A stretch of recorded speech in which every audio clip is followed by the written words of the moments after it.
안녕하세요. 김세룡 논술의 김세룡입니다. 오늘은 논술의 방법론에 대해서 배워볼 텐데요. 지금 대인 논술에서는 다 제시문을 바탕으로 해서 답안을 작성하게끔 하는 문제들이 주로 출제되고 있습니다. 그런데 이러한 제시문들 또한 일종의 논리적 체계를 갖춘 하나의 논술글이라는 것을 알고 있으신가요? 따라서 우리가 논술의 기본 개념들, 구조를 이해하게 됐을 때 이 제시문들 또한 논리적으로 잘 분석할 수 있고 또 대학에서 원하는 논리적인 답변들을 잘 해나갈 수 있는 바로 출발점이 이런 논술의 기본 개념을 익히는 것이라고 할 수 있는데요. 그러면 논술이란 무엇인가에 대해서 먼저 설명하겠습니다. 글씨가 너무 작죠? 논술이란 어떤 주제에 관해서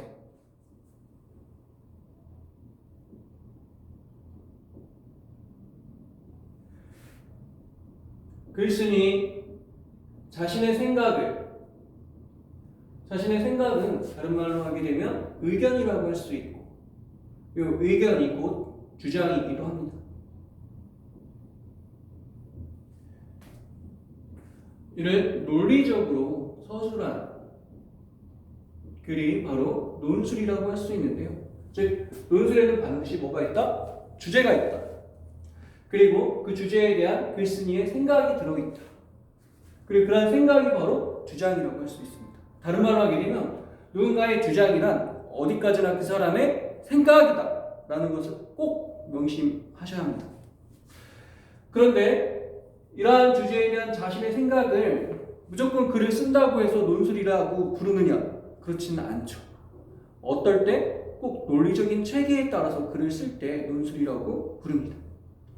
그러면 이런 논술을 하는 목적이 있겠죠?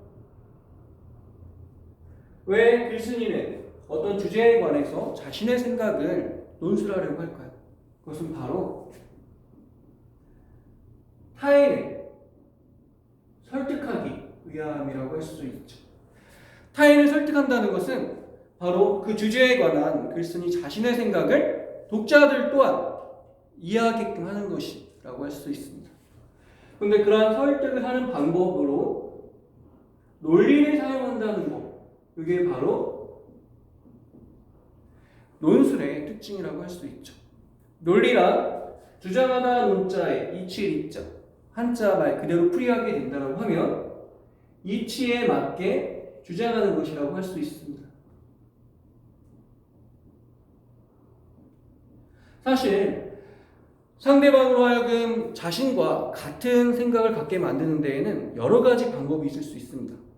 맛있는 거 사줄게, 또는 나와 같은 생각을 하지 않으면 너는 지옥 가, 이렇게 공포심을 조장한다거나 하는 여러 가지 방법들이 있을 수 있는데요. 논술은 그 중에서도 이치를 제시하는 것을 통해서 상대방을 설득한다는 것, 이게 바로 논술의 특징이라고 할 수 있는데요. 여기에 깔려있는 전제 중에 하나는 내가 이치를 말할 때 상대방 또한 그런 이치를 이해하는 능력을 갖추고 있다는 것을 전제로 하는 것이죠. 이런 이치를 이해하는 능력을 두 글자로 뭐라고 할까요? 앞으로 여러분들이 논술 공부를 하면서 가장 많이 접하게 될 개념이라고 할 수 있는데요. 바로 이성이라고 할 수 있습니다. 다르게 이야기하게 되면 논술이란 우리가 독자들에게 또는 독자들의 이성에 호소하는 글이 바로 논술이라고 할 수 있습니다. 물론 이 주장하는 사람 또한 이성을 이미 가지고 있다는 것을 전제로 하는 것이 되겠죠. 그럼 도대체 이치란 무엇이길래 이런 이치를 이야기하는 걸까? 이치는, 논술에서 이야기하는 이치는 크게 두 가지 측면으로 살펴볼 수 있습니다. 하나는 객관적 원리로서의 이치를 들 수도 있는데요. 객관적이라는 말은 우리가 많이 쓰죠. 나그네 객자의 바라볼 관자. 즉 제3자가 바라보더라도 변치 않은 원리들. 예를 들면 질량을 가진 물체들은 다 중력을 지니고 있다라고 하는 것들은 개인적으로 인정하고 싶지 않다 하더라도 우리가 그게 싫어, 중력이 없었으면 좋겠어 한다 하더라도 그 의지와는 상관없이 중력이 작용하고 있죠. 또 특정 기압에서 우리 100도씨에 끓는다라고 하는 이런 사실들 또한 우리가 인정하고 싶지 않더라도 나타나는 그런 현상들이라고 할 수 있죠.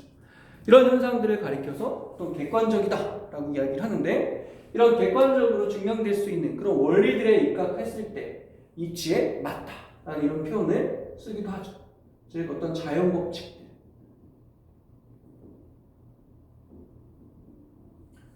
그래서 이러한 것에 입각해서 어떤 주제에 관한 자신의 견해를 쓰게 되면 그 사람의 글은 나는 객관성이 있어 또는 이치에 맞아 라고 하는 이런 평가를 해줄 수가 있게 되겠죠. 다만 우리가 접하게 되는 논술의 제시문들은 2000여 년 전에 공자나 맹자나 소크라테스나 플라톤부터 시작해서 4,500년 전에 데카르트나 이이나 이런 사람들까지 다 동서고금의 옛날 사람 또 요즘 사람 다양한 사람들의 어떤 견해들이 제시문 속에 반영되어 있습니다. 그런데 오늘날의 과학적 지식과 그 시절의 과학적 지식, 그러니까 2000여 년 전의 과학적 지식 비교해 봤을 때 어느 시대가 더 많이 지식이 축적되어 있죠? 여러분들 잘 알고 있죠? 바로 오늘날이 과거에 비해서 보다 많은 과학적 지식이 축적되어 있다고 할 수 있는데요. 이런 점에서 봤을 때 우리가 과거에 위대한 지식인이나 사상가들이 이것이야말로 객관적 원리야 라고 이야기한다고 해서 고지국대로 받아들이면 된다 안 된다? 네, 맞습니다. 고지국대로 받아들여서는 안 되고 항상 자기가 가지고 있는 또는 자기가 알고 있는 객관적 원리에 대한 오늘날의 과학적 지식이나 수학적 원리 또는 자기가 봤던 어떤 사실들 이런 거에 입각해서 그 위대한 지식인이나 사상가들이라고 하더라도 그들이 이야기하는 어떤 이치들이 과연 실제 사실에 부합할 수 있을까 없을까 비판적으로 따져봐야 한다는 것이죠. 과거의 사람이라고 해서 물론 다 그 과학적 지식이 부합하지 않는다 이거는 또 아니겠죠. 과거의 사람들의 발견 또한 오늘날의 과학적 지식과 부합하는 경우들도 있을 수 있겠죠. 그래서 무조건적으로 받아들여서는 안 되지만 또 역으로 무조건적으로 배타적으로 이론에서도 안 된다. 또 한편으로는 설령 그 지식이 오늘날 과학에 비춰봤을 때 좀 부족할 수도 있어요. 좀 맞지 않을 수도 있어요. 그럼 여기에서 이 글은 아주 형편없는 글이야, 가치 없는 글이야 이렇게 무시해서는 안 되겠죠. 왜냐하면 설령 그렇다 하더라도 왜 그런 이 사람들은 그 당시에 자신들이 믿었던 이러한 생각들을 이치라고 여겼을까에 대한 것들을 분석하는 것을 통해서 또는 이해하는 것을 통해서 당시 사람들의 생각들을 또는 사람들의 삶을 이해할 수 있는 어떤 실마리를 얻을 수도 있게 되겠죠. 이런 점에서 보면 어떤 위대한 지식이나 사상가들이 썼던 글들은 사실 버릴 게 없는 경우들이 많습니다. 아무튼 이 객관적 원리란 실제로는 객관적 원리일 수도 있고 아닐 수도 있다. 어디까지나 누구 생각? 글쓴이의 생각이다. 이해하시겠죠? 다음으로 이치를 이야기할 때는 보편적인 가치를 이치라고 부르기도 합니다. 가치란 우리가 쓸모있다 또는 소중히 여긴다 또는 필요하다 라고 할 때 가치 있다라는 이런 표현들을 많이 사용하죠. 보편적이란 널리 퍼져 있다라는 뜻인데요. 시간적으로 그리고 공간적으로 보편적 가치를 가진다는 의미는 시간적으로는 옛날 사람들에게도 소중하게 여겨지는 것, 또 오늘날 사람들에게도 소중하게 여겨지는 것, 이럴 때 시간적인 보편적 가치를 지닌다라는 표현을 합니다. 또 한편으로는 공간적인 보편적 가치를 지닌다라는 것은 그럼 어떤 의미일까요? 바로 여기 우리 한국에 있는 사람들에게도 소중하고 저 아프리카에 있는 사람들에게도 소중하고 유럽에 있는 사람들에게 소중하고 어느 지역에서나 사람들이 소중하게 여기는 것, 이럴 때 공간적 가치를 지니고 있다라는 이런 표현들을 쓰게 되겠죠. 우리가 가장 많이 이야기하는 보편적인 가치로서는 우리 흔히 많이 쓰는 어떤 정의 또는 어떤 도덕, 이를 구분하는 경우들도 있지만 같이 쓰는 경우도 많이 있죠. 또 한편으로는 이 그리고 아름다움 등이 예나 지금이나 많은 지역에서 많은 사람들에게 소중하게 여겨지는 그런 가치들로서 손꼽아지고 있죠.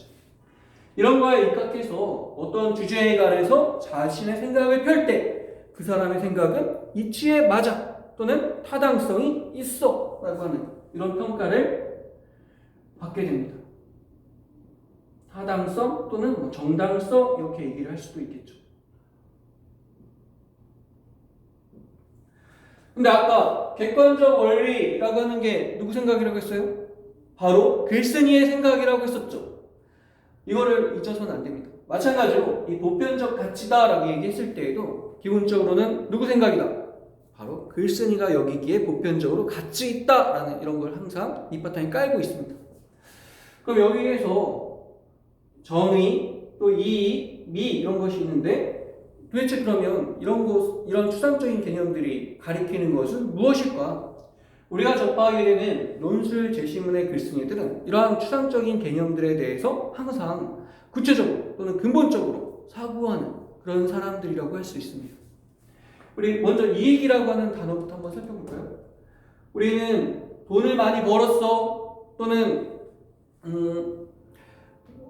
어떤 그 식량을 많이 생산해냈어 뭐 이럴 때 이익이 늘었다 이런 표현들을 많이 쓰죠. 그럼 이익이란 무엇일까? 사실 이익에 대해서는 뭐 다양한 정의들이 있을 수 있는데요.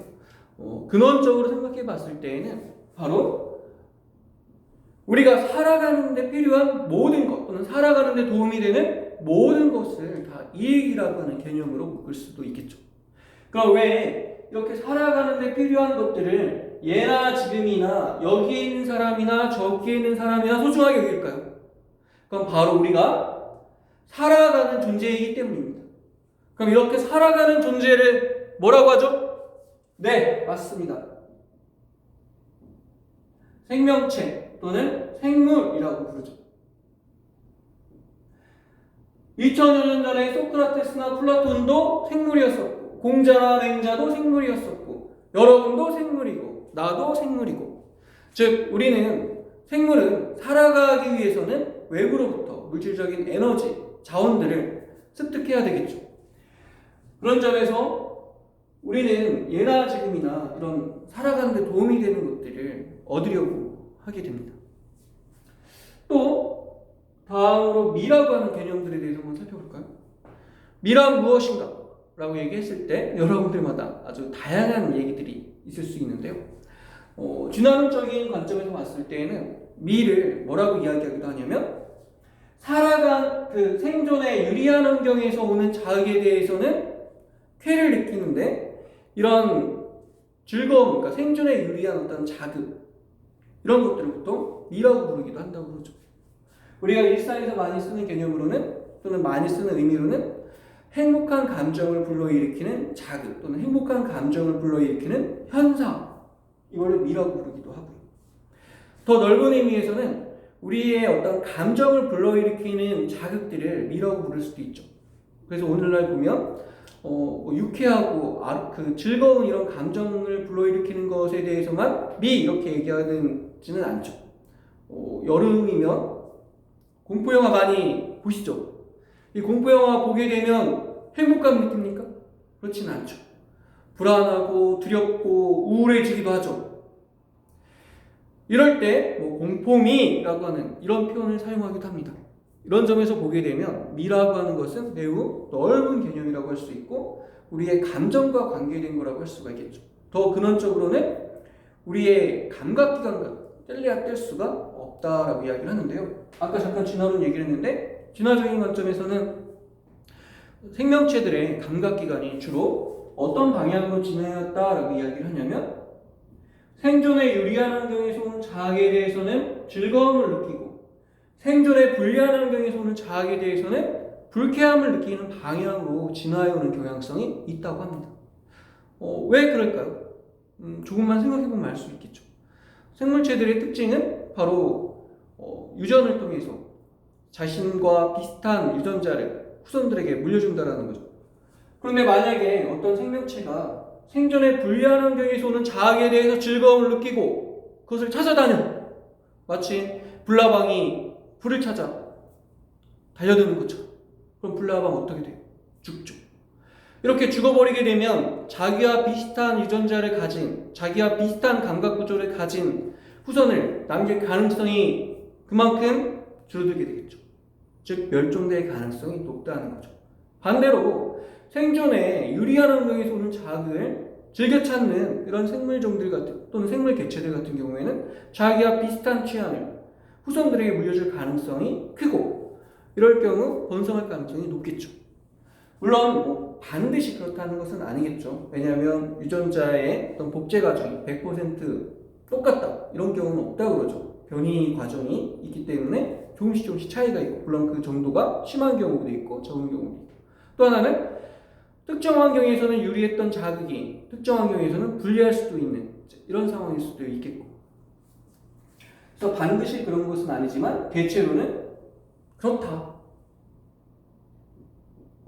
즉 이 미라고 하는 것들은 우리의 감각기관을 통해서 들어오는 자극과 매우 밀접한 개념이라고 할 수 있겠죠. 그러면 정의란 또는 도덕이란 무엇일까?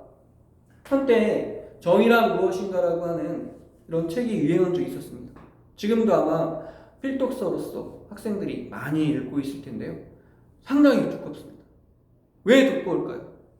바로 이 정의에 대한 수많은 학자들의 다양한 견해들이 존재하기 때문에 이렇게 두껍겠죠.